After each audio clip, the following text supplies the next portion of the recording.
Je suis Fabien Feuillade. Je me suis investi ainsi vite, assez tôt en politique, dès l'âge de mes 17 ans.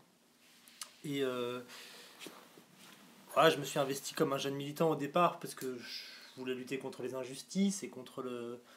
et C'est ce qui me motivait. Et en fait, très tôt, je me suis rendu compte de la distanciation qu'il y avait entre le personnel politique et les populations.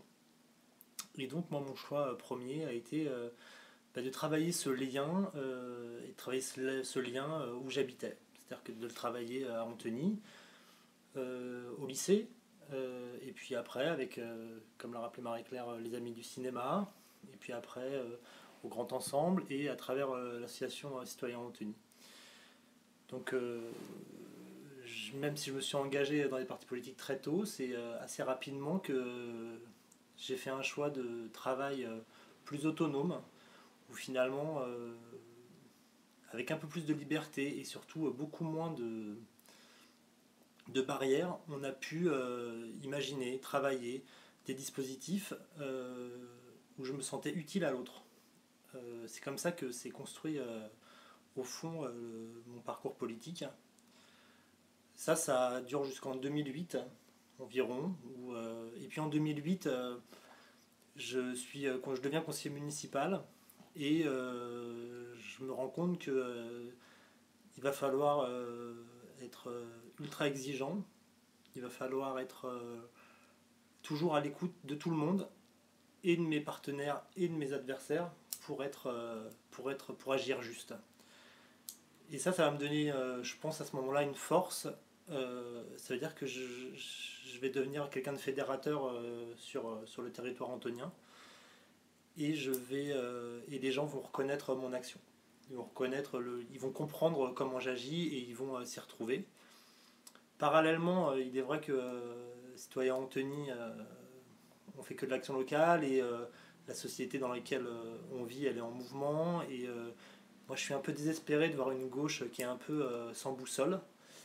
Et à ce moment-là, il y a la création d'Europe Écologie, avec des gens de tout horizon qui s'investissent dans ce parti. Je pense à Philippe Mérieux sur l'éducation, Eva Joly sur les questions de justice, Laroutourou sur l'économie, Cohn-Bendit qui reprend un peu du service. Et donc je fais le choix ou des associatifs comme Emacos à l'époque. Et là, moi, je fais le choix de rejoindre ce parti parce que il me semble à ce moment-là que c'est une bouffée d'air énorme pour la gauche et pour les forces de progrès.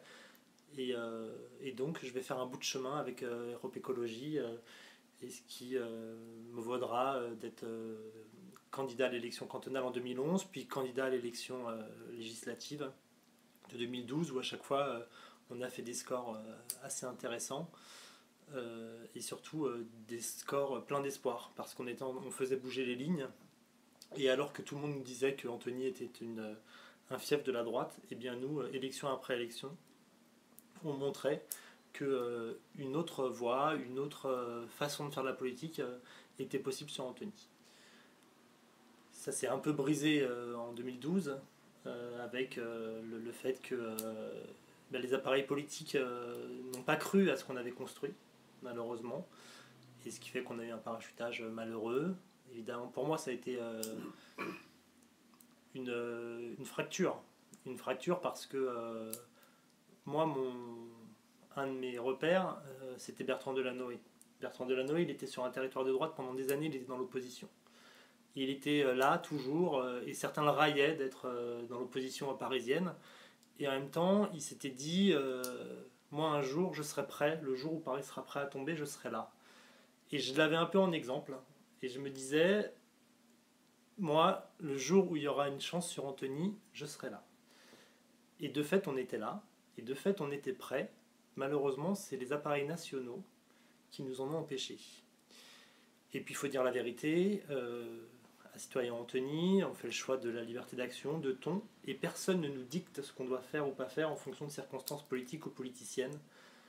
Et malheureusement, et Europe Écologie, comme les autres, ni plus ni moins, et c'est pas pour ça que c'est des salauds, que c'est des pourris, et bien parfois, sur des projets, et sur deux grands projets sur lesquels Citoyens Antony nous nous sommes investis, nous n'étions pas les seuls d'ailleurs, mais nous nous sommes investis, que ce soit pour le projet Massive Alenton, côté Europe Écologie, comme ça l'est pour la résidence universitaire avec le Parti Socialiste, les appareils nationaux n'ont pas été à la hauteur et surtout ont méprisé le travail des acteurs de terrain sur Antony. Ce qui fait qu'aujourd'hui, je reviens un peu en politique, même si je ne l'avais pas vraiment laissé de côté, mais j'avais besoin de faire un break. Et je reviens avec plein d'envie, avec plein de désirs, de poursuivre mon œuvre, ma petite œuvre à l'échelle locale, mais de poursuivre le chemin. Parce que je crois qu'il est juste d'écouter les citoyens, je crois qu'il est juste de faire des propositions en toute indépendance. Et je crois aussi que certaines solutions sont près de chez nous et qu'il faut savoir les écouter. Ça ne veut pas dire que tu ne fais pas de populisme, il ne faut pas que tout soit dans le... Tout n'est pas... tout ne vient pas de là-bas, ce serait faux de dire ça, mais trouver le bon équilibre entre les décideurs, les hautes sphères, et puis les citoyens, je crois que c'est finalement un petit peu changer de logiciel déjà, et peut-être trouver des solutions acceptables et positives pour tout le monde. C'est un peu le cœur de mon action.